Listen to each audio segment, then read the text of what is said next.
Et soyez les bienvenus sur Tonon Alpes Radio. Ce soir, dans l'invité de la rédaction, je reçois Madame le maire de Douvaine, Claire Chouinard. Bonsoir Madame le maire. Bonsoir Monsieur Demenu. Alors, tout d'abord, après 18 mois de mandat à la tête de la commune, comment vous allez Madame le maire ? Eh bien écoutez, ça va comme quelqu'un qui travaille beaucoup pour la commune de Douvaine et avec grand plaisir et beaucoup de cœur fidèle à notre Douvaine à tout cœur. Donc voilà, effectivement, le programme est bien chargé, il y a beaucoup de choses à faire. Il y a eu beaucoup de choses à faire dans une période particulièrement compliquée, qui est la crise sanitaire que nous avons traversée et dont malheureusement nous ne sommes toujours pas sortis, mais on a quand même bon espoir d'aller maintenant sur que du mieux, on espère, dans les mois à venir. Donc l'année a été bien remplie, on peut le dire. Justement, quel est le bilan de votre mandat ? Qu'est-ce qui a été fait sur la commune de Douvaine ? Alors écoutez, si je prends sur le versant sanitaire dont je viens de vous parler, on a essayé de prendre toutes les mesures d'accompagnement qu'on pouvait prendre pour permettre aux gens de supporter et de traverser cette période de crise. Donc l'installation d'un centre de test, de dépistage au printemps avec les professionnels du Chablais, de santé, les professionnels de santé du Chablais, mais aussi l'accompagnement des personnes les plus en difficulté, un peu isolées, fragiles, âgées, qui pouvaient avoir des difficultés pour aller chercher leur courses, etc. Donc on a un peu centralisé aussi ces demandes et ces besoins à la mairie. On a essayé aussi également de supporter, bien sûr, en logistique, en matériel, etc., tout ce qu'il a fallu mettre en place dans les écoles, mais ça, comme toutes les communes de France, ont dû le faire partout, avec les soutiens de la région, du département, pour le matériel et tout ça. On a aussi essayé de développer en direction des associations et des commerçants de la communication, du soutien pour leur permettre de passer ce cap très difficile, des aides. Par exemple, on a exonéré de droits de terrasse les restaurateurs. On a essayé de faire une publicité maximum dans les colonnes de nos journaux communaux pour les commerçants, pour faciliter la reprise de leur activité. Enfin voilà, on a essayé d'être soutenant dans tous les domaines où on pouvait l'être à l'échelle de la commune, indépendamment des aides distribuées bien sûr par l'État, pour permettre de passer le cap de cette période très, très difficile. Donc ça, c'était sur le plan de la Covid. Sinon, je peux vous parler de la maison de santé, qui quand même... La maison de santé qui est pas encore ouverte ? Alors la maison de santé, s'ouvre petit à petit, c'est-à-dire qu'en fait là est installée déjà la médecine du travail, AST 74, sera installé le laboratoire probablement dans le courant du mois de décembre, parce qu'ils avaient encore des travaux d'aménagement intérieur à faire. Et dans l'autre partie de la maison de santé, qui est la partie dont la commune a fait l'acquisition, dont la commune est propriétaire, se sont installés déjà dans le courant du mois de septembre les professionnels paramédicaux. Et se sont installés là, dans le cours du mois d'octobre, et se sont installés là les professionnels, les médecins à l'étage, donc ils sont installés depuis le début du mois. Donc ça y est, là, l'ensemble des professionnels sont installés. Reste un cabinet médical à pourvoir, et d'après les dernières nouvelles que j'ai de l'équipe de médecins, ils auraient trouvé un 6e médecin pour venir les rejoindre, un spécialiste qui je crois est une spécialiste pédiatre qui pourrait arriver si les choses se confirment dans le courant de l'année 2022. Donc je suis très contente, puisque ce qui était annoncé par certains comme une coquille vide est une coquille d'ores et déjà pleine, alors qu'elle n'est pas encore inaugurée. L'inauguration, c'est pour le 26 novembre. 26 novembre, ça va être un atout important pour la commune de Douvaine, cette maison de santé. Alors écoutez, je pense que c'est un atout pour le territoire. Je pense qu'il faut que, bien sûr, on est à Douvaine. On a eu la chance, nous, que sur le projet des maisons de santé, qui était multisite, en fait, Sciez, Bon-Douvaine, ça soit le premier projet qui arrive à se débloquer, parce qu'on avait sur site une équipe de professionnels, et notamment de médecins, qui a pu construire le projet de santé, parce qu'il n'y a pas de maison de santé sans projet de santé, donc il fallait quand même avoir aussi les forces vives là pour le faire. Ça a été un gros travail de longue haleine, ça a pris plusieurs années, ça a démarré en 2013-2014, donc c'est vous dire que c'est en tout cas le temps d'une mandature pour arriver à mener à bien ce genre de projet. C'est un plus, puisque ça permet l'exercice partagé de la médecine, qui est un souhait pour beaucoup de professionnels aujourd'hui de santé, de l'exercer comme ça. Et c'est un plus pour Douvaine et les environs. Et je me réjouis aussi que dans les environs, notamment à Messery, il semble qu'il y ait un nouveau médecin qui va arriver aussi, qu'à Aix-en-Veille, ils aient trouvé quelqu'un, qu'à Champs, ils aient trouvé quelqu'un, parce qu'on avait vraiment besoin de professionnels en complément sur le territoire. Et c'est très bien qu'on puisse avoir toutes ces possibilités d'exercice libéral plus classique ou d'exercice dans le cadre d'une maison de santé, comme c'est le cas là.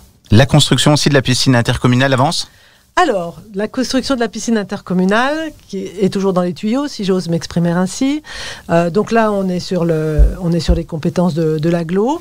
Donc ce projet est toujours à l'ordre du jour. Ce qui l'a sans doute un petit peu retardé, là dernièrement, encore un peu retardé, on va dire, c'est que l'agglomération de Thonon était en attente du positionnement du futur lycée sur le territoire, si ce lycée restait sur le territoire.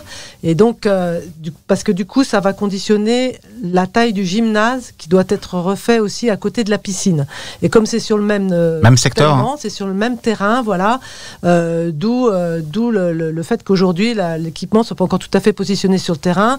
Et ça conditionne aussi les circulations dans ce quartier-là pour la piscine, le gymnase, le collège et le futur lycée dont on va certainement parler tous les deux. Inauguration de la piscine 2023 ou c'est encore un peu... Ou alors là, je m'avancerai malheureusement pas encore sur une date, mais j'espère bien quand même que là, on va arriver dans une phase de concrétisation du projet, sachant que le terrain appartient déjà à l'agglo et que maintenant tout est acté politiquement pour la destination de ce projet, donc ça devrait pouvoir avancer, de pouvoir bien se décanter déjà dans l'année qui vient et j'espère après dans la phase de réalisation.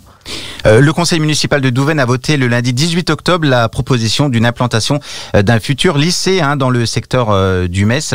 Justement, on va en parler, 1700 élèves. Oui. Alors déjà, le conseil municipal a voté à l'unanimité et ça, j'en suis très contente parce que ça veut dire que c'est un projet qui rallie tout le monde et qu'on a pu partager tous ensemble, ce qui me semble très important. Le terrain proposé l'avait été effectivement par les de la liste Douvaine, bien vivre à Douvaine.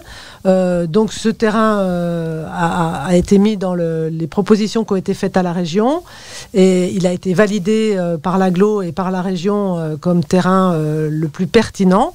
Et donc pour toutes ces raisons et parce que c'est un équipement extrêmement structurant et extrêmement porteur pour les familles et les gens qui vivent dans le coin et notamment je pense aussi à tous les bords du lac là pour lesquels bon c'était bien parce que c'était pas loin mais on est encore plus près à Douvaine. Alors on n'a pas de gare, c'est vrai que je le regrette mais ça va peut-être pas être pour ce mandat là tout de suite mais c'est vrai que par contre ça voilà, faudra faire on est déjà en train d'étudier la possibilité de faire des rabattements depuis la gare de Machilly pour ramener les élèves qui viendraient en train mais voilà.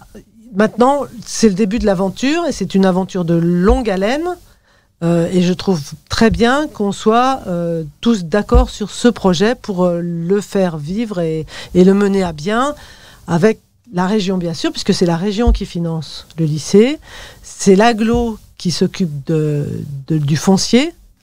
Et puis nous, avec l'agglo, on a demandé à être vraiment accompagnés sur toutes les problématiques de circulation autour de cet équipement et pour rallier cet équipement, circulation bus, circulation voiture, circulation douce, parce qu'effectivement c'est un lycée de 1700 élèves, à la fois lycée professionnel et lycée d'enseignement général, donc ça va ramener quand même du monde dans le coin, donc à la fois c'est un plus pour les familles, pour les gens qui habitent le coin, mais à la fois c'est aussi un véritable challenge d'insérer et d'intégrer dans de bonnes conditions un gros équipement comme celui-là au cœur de la ville. Voilà. On va parler un peu de politique de la ville, notamment sur le sujet de la sécurité. Comment ça se passe sur Douvaine actuellement ? Alors oui, il y a eu plusieurs sujets aussi sur cette première année et demie, des sujets qui étaient déjà en cours. On a le souhait de... Alors d'abord, on est en train de renouveler notre équipe de policiers municipaux. Donc on a recruté un nouveau brigadier responsable, brigadier chef de la police municipale au printemps, qui réorganise le service. On embauche un nouveau policier municipal à partir du 1er janvier qui va rejoindre l'équipe.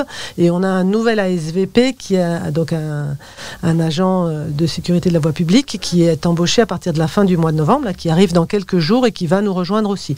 Donc on va avoir comme ça reconstituer une équipe un petit peu plus importante avec un responsable de police municipale qui est très expérimenté, que j'en profite pour le remercier parce qu'il est très investi sur ce poste et il est vraiment très impliqué sur le terrain, sur les problématiques qu'on peut avoir. Donc on a plusieurs problématiques. On a une problématique de quartier où là, on essaye de retourner dans un quartier de Douvaine pour que les gens y retrouvent un peu plus d'agrément à y vivre, que ça soit plus paisible, qu'il y ait moins de problèmes de voisinage, etc.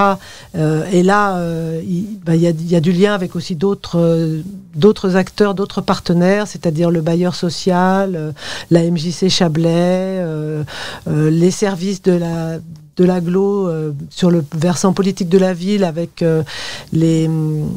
je sais plus comment on les appelle, c'est pas les médiateurs de quartier, c'est les adultes relais.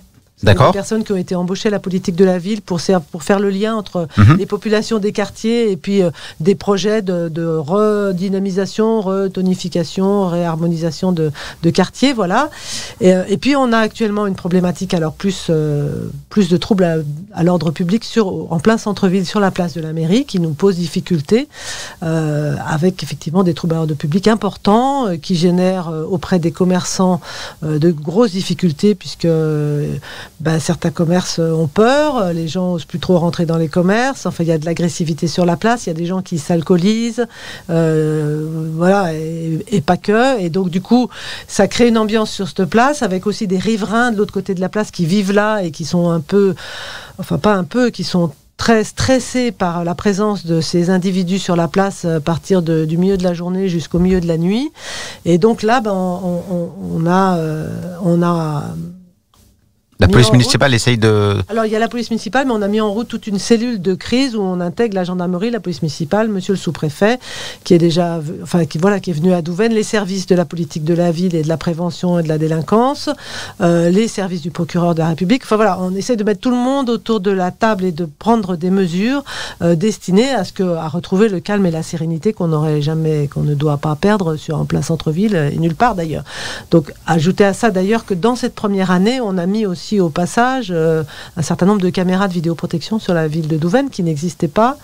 Donc il y a 27 caméras. On se pose la question éventuellement déjà de compléter sur un ou deux sites. Mais voilà, l'idée c'est d'essayer de retrouver calme et sérénité dans les endroits où on les a pas. Et c'est pas d'aujourd'hui, mais ça a eu une tendance un peu à se dégrader pendant cette période difficile qu'on vient de traverser où les gens vont pas très bien. Et donc voilà, on prend des mesures aujourd'hui pour retrouver le calme. Une cinquantaine de personnes se sont rassemblées dimanche dernier pour dénoncer la construction de 28 logements chemin du cimetière. Pourquoi cette manifestation, Madame le maire ? Alors écoutez, cette manifestation chemin du cimetière, il s'agit d'un petit projet immobilier de 28 logements, donc 2 x 14, deux petits bâtiments de 14 logements chacun, dont un donne sur le cimetière et l'autre donne sur la rue qui mène au cimetière. Le riverain qui fait beaucoup de tapage autour de ces immeubles est monsieur Marcel Hauteville, ancien maire, qui habite en fait là et qui cherche depuis déjà plusieurs années à vendre sa maison et qui estime, probablement à juste titre, qu'un projet de cette nature pourrait déprécier un peu son bien. Donc il nous a entraîné là dans une histoire un peu curieuse, c'est-à-dire qu'en fait des responsables politiques prennent fait et cause pour un riverain contre un projet qui n'a rien d'extraordinaire. C'est un projet, donc je vous l'ai dit, 2 x 14 logements. Il a reçu l'accord de l'architecte des bâtiments de France parce qu'il est dans le périmètre du manoir, donc il était soumis à l'avis des architectes des bâtiments de France qui ont donné leur OK. Ce projet donc, a fait l'objet d'un dépôt de permis. Le permis a été instruit par les services de l'agglomération de Thonon, de l'urbanisme. Il est conforme, il est revenu conforme aux réglementations du PLUI en vigueur, et de ce fait, il a été signé par l'adjoint à l'urbanisme, monsieur Wolf, en mon nom, puisqu'il répondait aux critères de l'urbanisme en vigueur. Voilà. Après, je peux pas dire beaucoup plus sur le projet. Monsieur Marcel Hauteville et consorts ont déposé un recours. Ce recours va être instruit, un recours gracieux, donc pour l'instant, ce recours va être instruit et on verra quelles réponses sont apportées aux arguments qui sont avancés, mais jusqu'à présent, moi, jusqu'à plus ample informé, ce permis était dans les clous. C'est un projet plutôt vertueux, je dirais, sur un grand terrain de 2700 mètres où il aurait pu y avoir une proposition beaucoup plus importante de logements. On aurait pu mettre probablement une cinquantaine de logements sur ce terrain. Là, il y en a 28. il est plutôt qualitatif à mes yeux. Alors après, ça c'est une appréciation objective. Et je voudrais juste dire aussi que moi, je suis très attachée au fait qu'on puisse accéder à ce cimetière dans de bonnes conditions, que l'ensemble des Douvenois puissent y aller. J'ai moi-même mes parents, mes grands-parents. Enfin, je veux dire, il n'est pas question pour moi d'aller ruiner l'accès du cimetière par cette construction. Et je peux leur dire aussi pour les rassurer, parce que c'est pas ce qui a été mentionné par monsieur Marcel Hauteville, mais les places d'accès au cimetière qui sont au fond sont préservées. L'arbre qui est au fond est préservé. Des places complémentaires sont proposées dans le projet pour pouvoir permettre à d'autres personnes de se stationner pour l'accès au cimetière. Donc voilà, pour moi, c'était pas un projet problématique pour la commune, problématique pour monsieur Hauteville, ça je peux l'entendre, mais pas au-delà. Lors de la dernière séance du conseil municipal, un lundi 8 novembre, les élus des 2 listes d'opposition ont quitté la salle en pleine séance, déplorant l'inaction de la majorité en place et le manque d'écoute. L'opposition n'est pas assez écoutée, Madame le maire ? Alors écoutez, je pense que l'opposition, autant qu'elle ait des choses à dire, est écoutée. Au début du mandat, les commissions, quand on a constitué les commissions, on a proposé bien sûr à qui voulait venir dans ces commissions. Donc là, l'opposition, la plus grosse partie de l'opposition de la liste Bien Vivre à Douvaine n'a pas voulu participer aux commissions. Donc effectivement, de fait là, ils se sont coupés du creuset de travail de la commune, hein, puisque c'est quand même là que se font les propositions, le travail et l'élaboration des projets, dont je vous ai parlé de certains et encore pas tous. Après, nous, on fait des réunions de municipalité hebdomadaires dans lesquelles le groupe de la majorité est au travail, maire et adjoint se retrouvent. Une fois par mois, on fait effectivement une réunion de l'ensemble de la majorité, parce qu'on sait que quand on est simple conseiller, même de la majorité, on peine à suivre les dossiers. Donc pour bien garder les gens informés, etc., donc on essaye de garder tout le monde dans le bateau des décisions. On retranscrit tout ce qui est dit en municipalité, qu'elle soit plénière ou qu'elle soit maire et adjoint, par écrit. Il y a un compte-rendu hebdomadaire dont tout le monde est destinataire. Donc on est transparent sur la façon de fonctionner, de quoi on a parlé, qu'est-ce qui s'est dit, qu'est-ce qui s'est fait. En conseil municipal, on a toujours répondu aux questions qui nous ont été posées et on a fait des réponses abondé avec l'argumentaire, etc. On est allé chercher précisément les réponses aux questions, où on a réorienté de temps en temps, c'était des questions qui étaient plutôt à destination de l'agglo, par méconnaissance de leur part des dossiers, donc on a réorienté vers l'agglo, mais enfin, on essaye vraiment de communiquer un maximum. Donc moi, je sais pas, je dirais à part pour nous nuire et vouloir nous faire passer pour des méchants qu'on n'est pas, je ne vois pas quel est l'intérêt de l'opposition de tenir ce genre de propos et d'aller dire, entre autres choses, que nous sommes des dictateurs, parce que ça, je trouve que c'est quand même un mot extrêmement fort et je trouve que c'est pas correct du tout de leur côté d'aller dire ça. Je serais tentée de vous dire, pourquoi voulez-vous qu'à 64 ans, je commence une carrière de dictateur, comme l'avait dit un précédent célèbre. Merci Madame la maire d'avoir répondu sur ce sujet. Alors un marché de Noël le dimanche 12 décembre à la Bulle de Douvaine. Donc avec cette crise sanitaire qui n'en finit plus, c'est important pour la commune d'organiser ce marché ? Alors écoutez, d'abord c'est important de reprendre la vie tout court, parce que c'est vrai qu'on n'en peut plus tous de cette vie tronquée depuis maintenant bientôt 2 ans, donc on se réjouit. Donc je vous parle volontiers du marché de Noël, mais en amont je vous dis quand même qu'en Octobre Rose il s'est passé beaucoup de choses sur la commune, soirées débat, fabrication de petits bonnets pour les dames qui en auraient besoin lors des traitements contre le cancer du sein, voilà, plus bien sûr participation de la commune à un certain nombre de choses. Qui a eu le Salon des Saveurs là tout récemment ce week-end justement, donc c'est pareil, on n'avait pas pu le tenir l'année dernière, donc là on est très content d'avoir pu reprendre cette manifestation qui a été un succès.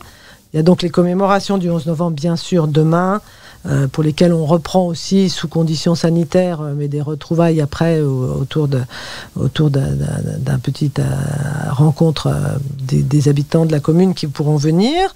Il y a un concert à la MJC qui est organisé le 20 novembre, un concert folk. Donc on espère aussi que ça sera un succès et on invite les gens à venir. Il y a une séance de théâtre le 30 pour le Téléthon. Oui, on n'est encore pas arrivé au marché de Noël, mais j'y arrive, je vous le promets. Donc le 30, il y a un théâtre pour le Téléthon au cinéma, donc sur la scène du cinéma. Et en décembre, on a, à partir de fin novembre, début décembre, on a l'installation dans une quinzaine de quartiers dans Douvaine de sapins à décorer par les habitants du quartier, les enfants et plus grands, etc. Donc, histoire d'avoir le plaisir aussi de se retrouver là, mais en plein air, autour d'un sapin à décorer dans un quartier. Donc, ça se faisait pas. On a dit, bon, on tente ça, on espère que ça aura un certain succès. On refait l'opération boîte de Noël, dont je vous ai apporté là. Donc c'est des boîtes, vous savez, c'est quelque chose de bon, un produit de beauté, un loisir, un petit mot doux, voilà, et quelque chose de chaud pour l'hiver. Et donc ces boîtes seront remises au panier relais Douvaine pour les gens qui en sont bénéficiaires, pour faire un petit plus dans le cadeau. Donc, et les boîtes seront à rapporter chez un certain nombre de commerçants qui relayent cette opération. Le 5, le repas des aînés, qu'on remet en route aussi cette année. Donc, on espère qu'ils seront nombreux et surtout en forme. Et puis le 12, donc, marché de Noël organisé par le sous des écoles, sous la bulle, comme ils l'ont déjà fait. Et on leur souhaite un franc succès et on sera très contents de les retrouver là. Donc, petite parenthèse, certains disent que Douvaine est une ville morte. Heureusement, elle ressuscite. Un agenda donc bien chargé jusqu'à la fin de l'année. Puis bien sûr, on retrouve toutes ces informations sur une application qui a été mise en place il y a à peu près un an et qui est plutôt un succès pour la commune de Douvaine. Alors, Iliwap, c'est ça. L'artisan et l'adjointe à l'information Chloé Français qui a mis en place cette petite application qui est, je trouve, super en fait. Alors, on a pas encore 700 abonnés, mais ce qui n'est pas si mal apparemment pour une ville de 6000 habitants. Et ça permet à la fois de donner de l'information descendante, on va dire, c'est-à-dire de dire voilà, il y a telle manifestation, mais il y a aussi des sous-stations, c'est-à-dire que sur cette application, l'école peut donner des informations, la bibliothèque peut donner des informations, les commerçants peuvent donner des informations, on a une rubrique événementielle, voilà. Donc ça, c'est dans un sens, on peut distribuer tout un tas d'informations et dire aux gens ce qui se passe en provenance de différents acteurs, et en retour, on a aussi ce système que maintenant plusieurs communes ont mis en place aussi, que quand vous baladez dans la commune, que vous êtes un Douvainois lambda, que vous voyez une branche qui est tombée, un truc qui est désossé, un point d'apport volontaire qui est dégradé, etc., vous pouvez le signaler en direct avec l'application et que derrière, il y a immédiatement quelqu'un qui va transmettre acquis de droit pour aller faire réparation au droit de cet incident le plus rapidement possible. Et ça, c'est très bien et très fonctionnel parce que ça évite d'avoir des choses qui traînent ou le temps qu'on s'en aperçoive, etc. Voilà, on est plus réactif sur les petits problèmes du quotidien. Alors, évidemment, il faut régler ça. Des fois, il y a des choses qui arrivent qui sont mal adressées. Ça n'a pas forcément destination d'Iliwap. C'est pas forcément le meilleur moyen, mais c'est vraiment quelque chose d'utile, un outil utile et qu'on utilise le plus possible pour transmettre des informations dans les deux sens entre la commune et les Douvainois. Merci, Madame le maire, d'avoir répondu à mes questions sur Tournon Alpes Radio. À très bientôt. Merci à vous. Merci à vous, Monsieur Demenu. Au revoir.